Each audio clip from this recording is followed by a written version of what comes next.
आप YouTube channel देख रहे हैं। मैं इमरान खान हूँ। ये जो खबर मैं आपको देने वाला हूँ ये बहुत इंपॉर्टेंट है। एक तो मैं आपको बता दूँ कि मैं न घर पे हूँ न ऑफिस में हूँ।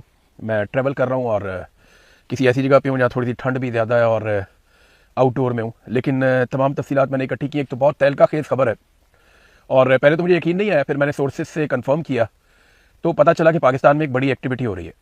और एक्टिविटी की है पाकिस्तान की इंटेलिजेंस एजेंसी ISI ने। ISI का एक दफ्तर है इस्लामाबाद में, हम सब जानते हैं, आपारा में। और उस दफ्तर में कुछ सहाफ़ियों को बुलाया गया। ये जिन सहाफ़ियों को बुलाया गया इनकी तादाद कोई थोड़ी नहीं है। मैं नाम किसी का नहीं लूँगा, मुझे 6 सहाफ़ियों के नाम का पता है, बल्कि 6 का नहीं, 3 नाम मुझे ऐसे पता है जिनको मैंने अभी रिकन्फर्म करना है, लेकिन 6 नाम मुझे मुकम्मल तौर पे पता है। तो 9 सहाफ़ियों को तो मैं ज़ाती तौर पे जानता हूँ, लेकिन जो डाटा मेरे पास है वो लगभग बताता है कि 20 के करीब सहाफ़ी हैं कम से कम, जिनको अभी तक बुला के फ़र्दन फ़र्दन या 2-2 करके और उन्हें कुछ गाइडलाइन दी गई है। ये तमाम वो सहाफ़ी हैं जिनसे कुछ सरकार खुश नहीं है।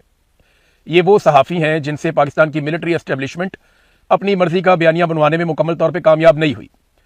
अब और ये सीनियर लोग हैं सारे, ऐसे नहीं हैं, ये मकबूल लोग हैं, आप सारे इनको जानते हैं।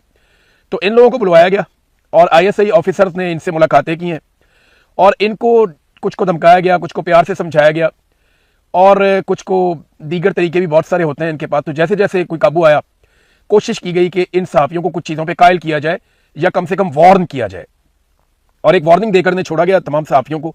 अब जो चीज़ें इनके सामने रखी गई वो मैं आपको बता देता हूँ। एक तो इन सहाफ़ियों से डिमांड किया गया कुछ चीज़ों के बारे में कि इन चीज़ों पे आप बात नहीं करेंगे, और दूसरा इन सहाफ़ियों से डिमांड किया गया कि आप इन चीज़ों पे बात करेंगे, और तीसरा इन सहाफ़ियों को यह भी बताया गया कि आपने फोकस किन चीज़ों पे रखना है और किन पर नहीं रखना।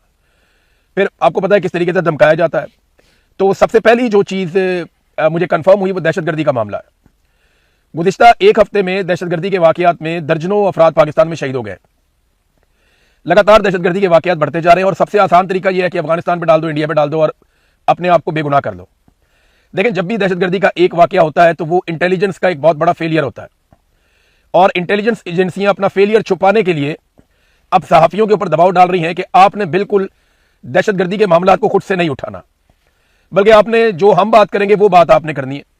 तो दहशतगर्दी के मामला पे मीडिया को दबाया गया कि इसके ऊपर अपने से कोई कवरेज नहीं करनी और कोई ओपिनियन नहीं बनानी कि ये एक बहुत बड़ा इंटेलिजेंस फेलियर हो रहा है, बलूचिस्तान की सूरत हाल या खैबर पख्तूनख्वा के कबायली इलाकों में ये क्या हो रहा है, चाहे ड्रोन हमले हैं, चाहे मॉर्टर गोले फायर किए जा रहे हैं, चाहे निहत्ते शहरी शहीद हो रहे हैं, चाहे पुलिस वाले शहीद हो रहे हैं, चाहे फौजी शहीद हो रहे हैं। तो इन तमाम चीज़ों पर मना किया गया इन लोगों को कि जनाब इससे दुश्मन को फायदा होता है, लिहाजा आप ये ना करें।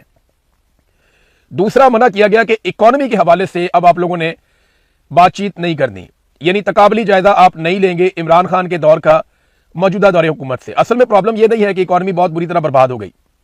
प्रॉब्लम यहां पे आती है जब मवाजना किया जाता है कि पाकिस्तान की मिलिट्री एस्टेब्लिशमेंट ने इमरान खान के खिलाफ एक महाज बना के उसकी हुकूमत को गिराया, और गिराते वक्त उनके दिमाग में सिर्फ एक बात थी कि जनाब इस हुकूमत को गिरा दिया जाए वरना पाकिस्तान की इकोनॉमी बर्बाद हो जाएगी, और वो ये दावा भी कर रहे थे। तो उसके बाद से लेकर अब तक जब भी मवाजना किया जाता है तो इमरान खान के दौर की इकोनॉमी बेहतर थी, आज की अच्छी नहीं है। तो इस पे बहुत गुस्सा आता है। तो उन्होंने मना किया कि जी आप आदादो शुमार के ऊपर प्रोग्राम ना करें, आदादो शुमार के ऊपर सोशल मीडिया पे और मीडिया पे ज्यादा बात ना करें, जितना आपको अलाउ किया जाए या जितना हुकूमत डिस्कशन में लेकर आए बस आप अपने आप को वहां तक महदूद रखें। जो कीमतों का तकाबली जायजा जो लिया जाता है, पेट्रोलियम की कीमतें बढ़ जाती हैं, इकोनॉमी का सत्यानाश है, पाकिस्तान में इन्वेस्टमेंट नहीं आ रही, SIFC के ऊपर लोग तनकीद करते हैं। और अभी जो हुकूमती आदादो शुमार आ रहे हैं, यानी जब साल मुकम्मल होता है तो पूरे साल की कारकर्दगी सामने आती है, तो वो चाहते हैं इस कारकर्दगी के ऊपर भी बात ना हो। इस पे भी कैटेगोरिकली मीडिया को मना किया गया। फिर एक और चीज से मना किया गया कि UAE के खिलाफ आपने किसी किस्म की कोई बात नहीं करनी। शेरफ अल मरवत ने कौमी असेंबली में आकर बताया, 18,000 का फिगर भी एक दिया गया कि जनाब बड़ी तादाद में लोगों को, हजारों की तादाद में UAE से निकाल दिया गया और पाकिस्तान की सरकार इसके ऊपर किसी किस्म का कोई एक्शन नहीं ले रही।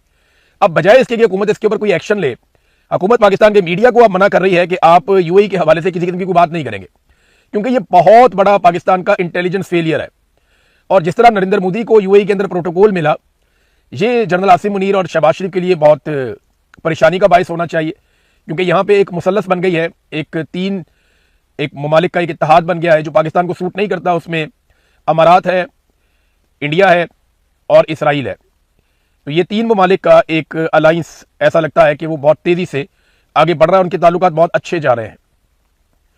चौथी जो एक डिमांड की गई सहाफियों से वो ये कहा गया कि इस्लामाबाद के अंदर हम जितने भी ऑपरेशंस करें या जमीनें वागुजार करवाएं, इसके ऊपर ज़्यादा रोला डालने की ज़रूरत नहीं है। ये लोग ज़मीनों पर कब्जा करके बैठे हुए हैं। इन्होंने पाकिस्तान की महंगी तरीन ज़मीन पर कब्जा किया हुआ है। ये वफाकी दारुल-हुकूमत है, यहाँ बड़े बड़े प्रोजेक्ट बनने हैं। पूरी दुनिया में ऐसा नहीं होता कि वफाकी दारुल-हुकूमत के अंदर लोग आके ऐसे बैठ जाएं। तो ये गरीबों की बस्तियां नहीं है और इनकी यहाँ कोई गुंजाइश नहीं है। तो सवाल ये पैदा होता है कि अगर आपने अरबों खरबों रुपए के प्रोजेक्ट यहाँ पे बनाने हैं और आप गरीबों को इस इलाके से निकालना चाहते हैं, जो आपने हजारों की तादाद में लोगों के घर गिराए भी हैं, और जिन 4 अफसरान ने ये घर गिराए उन लोगों को आपने बुलाकर तमगे पहना दिए कि जनाब आपने गरीबों को बेघर किया, लिहाजा हम आपको तमगे पहना रहे हैं।